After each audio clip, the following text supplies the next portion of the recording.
আজকে আমি তোমাদের কাছে শেয়ার করলাম দুপুরের যে লাঞ্চ থালিটা যে ছিল সেই থালিটাই আমি শেয়ার করলাম। চলো তাড়াতাড়ি কী কী ছিল দেখে নিই আর করেও ফেলি। এখানে আমি একটা বাটিতে আলু কেটে রেখেছি, আর টমেটো কুচি রেখেছি, আর একটুখানি আদা বেটে রেখেছি। আর আমি কড়াইতে দিয়ে দিলাম বেশ পরিমাণ সর্ষের তেল। তেলটা যে হালকা গরম হয়েছে দিয়ে দিলাম অল্প একটুখানি হলুদ, আর এদিকে আমি লম্বা লম্বা করে আলু কেটে রেখেছি, সেই আলুগুলো আমি দিয়ে দিয়েছি। এখানে আমি একটা মিডিয়াম সাইজের আলু নিয়েছি, যেহেতু আমি একা খাবো, দুবেলার জন্য এনাফ। আলুটাকে দিয়ে একটুখানি নেড়ে চেড়ে আমি একটুখানি নুন দিয়ে দিয়েছি, যাতে আলু ভাজার সময় নুনটা ঢোকে। কিছুক্ষণ ভেজে যেই লাল লাল হয়ে যাবে আলুটা, তখন আমি তুলে নিলাম। আলুটাকে আমি 70% মতোই ভেজে নিয়েছিলাম। আর ওই তেলেই আমি দিয়ে দিলাম মাছটাও আমি আগে সেমভাবেই নুন হলুদ আর সর্ষের তেল মাখিয়ে রেখেছিলাম। মাছটা দেওয়ার পরে আমি সঙ্গে সঙ্গে ঢাকা দিয়ে দিয়েছি, কেন কি এখনকার মাছ বলা যায় না কখন ফাটবে না ফাটবে, সেই কারণে ঢাকাটা দিয়ে দিয়েছি। আর বিশ্বাস করে এই মাছটা কিন্তু খেতে কিন্তু খুবই টেস্ট হয়। আর মাছটায় প্রচুর ডিম হয়েছিল।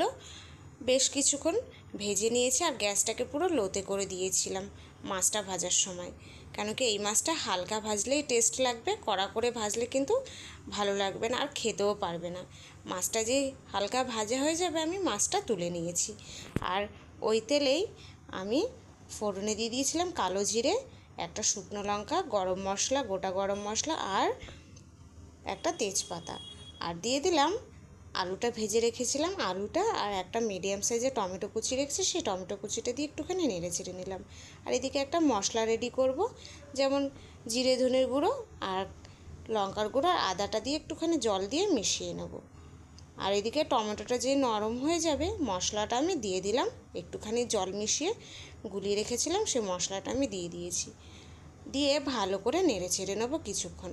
নেড়ে চেড়ে নেওয়ার পরে আমি পরিমাণ মতো হলুদ দিয়ে দিয়েছি, আর স্বাদ মতো দিয়েছিলাম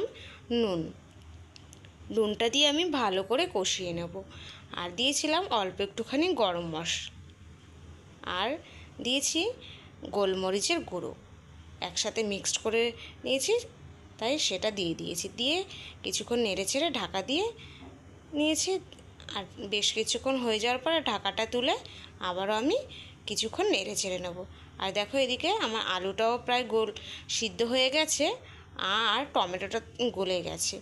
কিছুক্ষণ কষানোর পর যেই তেলটা ছেড়ে যাবে আর কাঁচা গন্ধ চলে যাবে, দিয়ে দিলাম মাছটা দিয়ে কিছুক্ষণ নেড়ে ছেড়ে নেবো। আর সামান্য জল দিয়ে দেবো, যাতে পুড়ে না যায় বা না লেগে যায়, সেই কারণে অল্প একটুখানি জল দিয়ে আবারও আমি সেমভাবে কষাতে থাকবো কিছুক্ষণ, 1-2 মিনিটের মতো কষাতে থাকবো। গ্যাসটাকে পুরো মিডিয়াম টু হাইতে করে রান্না করে এভাবেই বেশ কিছুক্ষণ কষানোর পরে যে জলটা টেনে যাবে, আমি উষ্ণ গরম জল দিয়ে দিলাম হাফ বাটি। আমি জলটাকে উষ্ণ গরম জল করে রেখেছিলাম আগে থেকে, সেই জলটা দিয়ে একটুখানি নেড়ে চেড়ে হালকাভাবে আমি কিছুক্ষণ ঢাকা দিয়ে নেব আর ফোটাতে থাকবো গ্যাসটাকে হাইতে করে।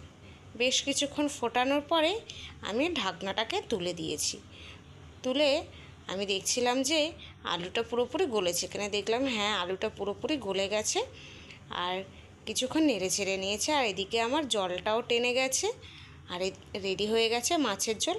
দুপুরে আমার এই মাছের ঝোলটা ছিল, আর ছিল আলু পোস্ত আর ডাল সিদ্ধ। যদি ভিডিওটি ভালো লেগে থাকে লাইক করো, আমার চ্যানেলটা অবশ্যই সাবস্ক্রাইব করো।